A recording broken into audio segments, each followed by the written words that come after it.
पता होना चाहिए कि परमेश्वर उन लोगों को पसंद करता है जो ईमानदार हैं। परमेश्वर के पास विश्वास योग्यता का सार है, अतः उसके वचनों पर हमेशा भरोसा किया जा सकता है। इसके अतिरिक्त उसके क्रियाकलाप दोष रहित और निर्विवाद हैं। यही कारण है कि परमेश्वर उन लोगों को पसंद करता है जो उसके साथ पूरी तरह से ईमानदार होते हैं।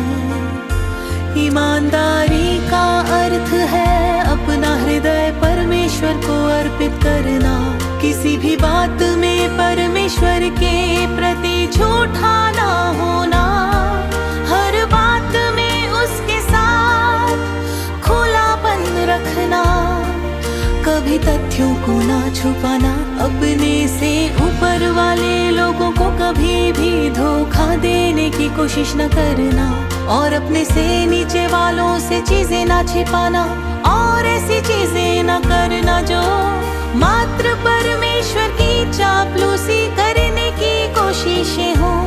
संक्षेप में ईमानदार होने का अर्थ है अपने क्रियाकलापों और शब्दों में शुद्ध होना, ना तो परमेश्वर को और ना ही इंसान को धोखा देना।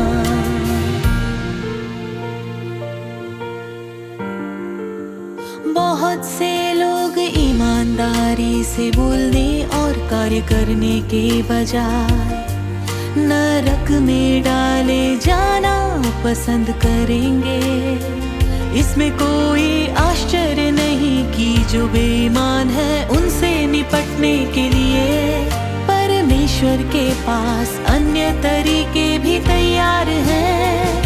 बेशक परमेश्वर अच्छी तरह से जानता है कि तुम लोगों के लिए ईमानदार लोग होना कितना मुश्किल है, चूंकि तुम सभी बहुत चतुर हो, अपनी घटिया मानसिकता के आधार पर उदार लोगों के हृदय का मूल्यांकन करने में बहुत अच्छे हो। इससे परमेश्वर का कार्य और आसान हो जाता है, और चूंकि तुम में से हर एक अपने भेद अपने सीने से चिपकाए रहता है तो ठीक है, परमेश्वर तुम लोगों को एक एक करके आपदा में डाल देगा, ताकि अग्नि तुम्हें सबक सिखाए, ताकि उसके बाद तुम उसके वचनों पर अड़िग विश्वास रखने लगो। अंततः परमेश्वर तुम लोगों के मुंह से ये शब्द निकलवा लेगा, परमेश्वर एक विश्वास योग्य परमेश्वर है। तब तुम लोग अपनी छाती पीटोगे और विलाप करोगे, इंसान का हृदय कितना कपटी है। उस समय तुम्हारी मनोस्थिति क्या होगी? निश्चित रूप से तुम घमंड में उतना नहीं बहोगे जितना तुम अभी बहते हो, और तुम लोग अब की तुलना में इतने गहन और गूढ़ तो और भी कम होगे।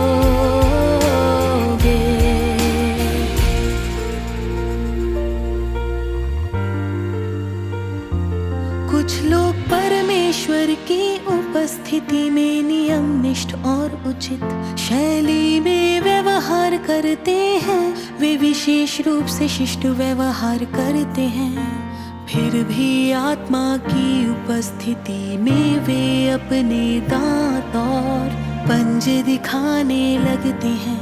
क्या तुम लोग ऐसे इंसानों को ईमानदार लोगों की